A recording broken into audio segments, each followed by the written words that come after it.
I take it right when I wake up. I keep it next to my toothbrush so I remember to take it. It takes about 40 minutes to kick in, and you can feel it. I start to sweat. My heart accelerates very rapidly. These are the vibes. They get you through the day a little faster. But it's Monday. Sometimes you take 10. From there, this kind of wave of happiness hit me. It was kind of like a warm glow. All of a sudden, I could pay attention, and like my handwriting got neater. I thought that was so cool. My mind came alive. My body felt alive. When it works like a bang. Suddenly, you are in a room with 10,000 doors, and like behind a bunch of the doors is some cool stuff. You are gonna want to try and Hey everybody, and welcome back to the LuckyDog podcast. This is your host, Elias. Today we have Netflix's original Take Your Pills. In a hyper-competitive world, drugs like Adderall offer students, athletes, coders, and others a way to do more, faster and better. But at what cost? This documentary is directed by Allison Clayman. Allison Clayman is unknown to my filmography. However, some people might recognize her from 11/8/16, Welcome to the Idea Economy, Local Voices, The 100 Years, Independent Lens, and some other ones that I have honestly never heard of. I've never heard of any. I was just trying to space them out to make it sound like I knew what she was talking about. But I have no idea of her filmography. She must be a strict documentary filmmaker. So, Take Your Pills. Basically, I'm going to just talk about this film from more of a technical aspect and not so much from what the actual content is about. This is about Adderall and Vyvanse and how it affects our world and the people in it, relatively. I would say this documentary barely touches into it, but from a technical aspect, they have an incredible feat of information they're feeding you at. It feels like a fast rate. It feels like you took an Adderall watching this entire documentary. So I don't really want to go into whether Adderall is right or not for the world, or I would like to talk about more of the technical aspects. So technically, I think this was it captured me from the first 5 minutes. I thought it was pretty interesting, just the type of editing, the world building it gave within the first title sequence. It instantly captured my attention. I had no idea that it was actually going to be based on strictly Adderall the entire time. So let's go down the list of how I normally do it. First coming out of Take Your Pills, I was like, well, that was insightful. It was interesting. There was many things I didn't agree with 100%, and there was many things that were enlightening. So there's a lot of information being thrown at you. The different world perspectives they go through. They go from a college student's perspective, a coder, software coder perspective, a former football player perspective. They go to a manager for the music industry perspective, and they show how the drug enhances or kind of encroaches on their lives. So I'd say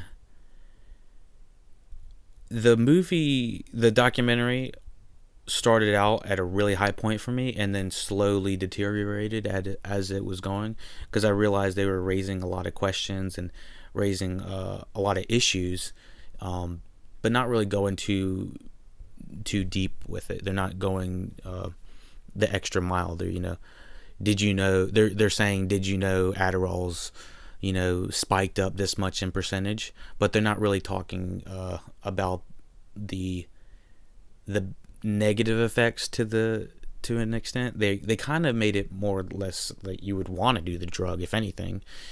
After watching it, I was like, goodness, you need to keep the Vyvanse away and keep the Adderall away, because it honestly made it seem more like you wanted to take the drugs than you weren't.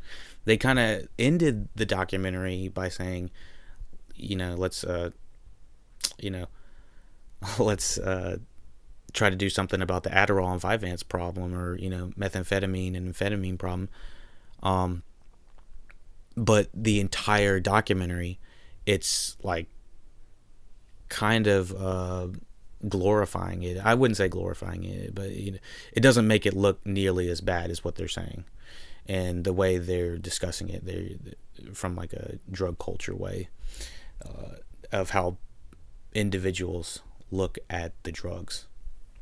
So I didn't want to say too much about the legalities of whether it should be legal or not and stuff like that. It was enlightening as a documentary, but from leaving it, it kind of, I wouldn't say it left a bad taste in my mouth, but it just there was many things I didn't agree with it, and it just seemed like it easily could have been brought up. Certain aspects could have been brought up. There's a couple of lines a couple of the people are being interviewed about, they don't feel like they have anyone to ever bounce back off of. So it's just kind of them getting their feelings and stories off of their chest.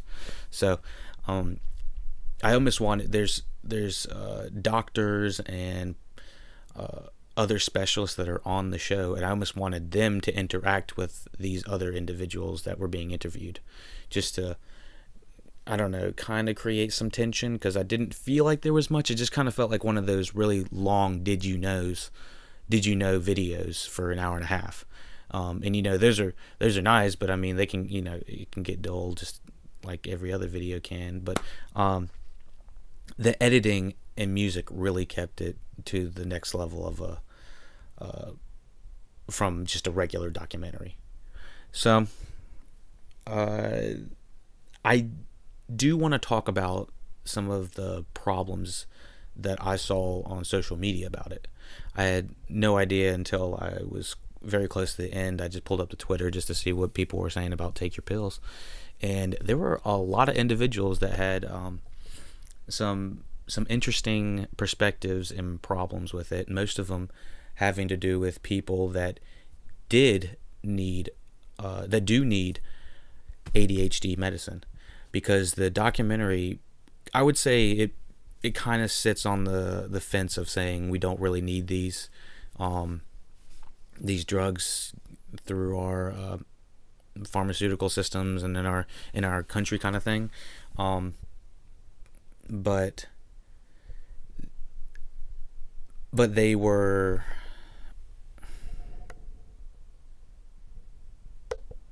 never quite able to find the balance of people that actually did need the ADHD medicine. I felt like there are a lot of the people that were suffering from it on the show, quote unquote, suffering from it, from ADHD, didn't quite need it to the extent that other real diagnosed individuals need it. So for instance, there was the first individual was in college, and she says that she only pops it every once in a while, that type of thing.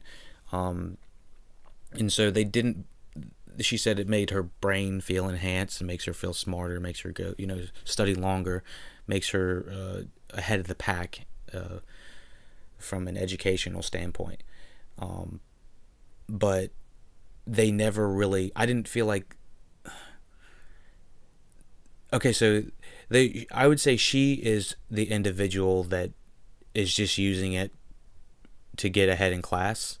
There was another individual who had real ADHD problem, and he didn't like the drug.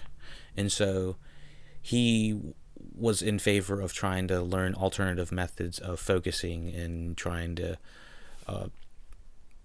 use other methods that didn't require the drug. So they didn't have anywhere in between where there was an individual that said that they really needed it. I mean, they kind of had an individual in there that he just couldn't focus. I don't remember exactly the boy's name, but I think he ended up going to live with his father toward the end. But they said that he was the boy that needed it, but they never really sat down he was the type of individual that would need ADHD medicine, and they never sat down and had a good conversation with an individual that actually was diagnosed and sounds like taking the medicine would bring him to quote unquote normal, to normalcy, I guess, so that he can actually focus. So that was where the documentary was heavily lacking, and so that ultimately is the biggest problem, I think, and because if you are discounting the individuals that are saying that, you know, I really can't focus and I don't need the drugs to enhance my brain, I just need it to live daily life, then that's what they should have had on television or on screen. The only individuals that really felt like they were shown were the ones that were, well, I take that back. So I'd say 50% of the individuals that were on Take Your Pills really felt like they actually needed the pills, and the other 50% felt like they were sort of abusing it. And I think the fact that the editing and the music and the way it was created in a trippy kind of quick cut Adderall taking way. It was like someone took Adderall to do the video.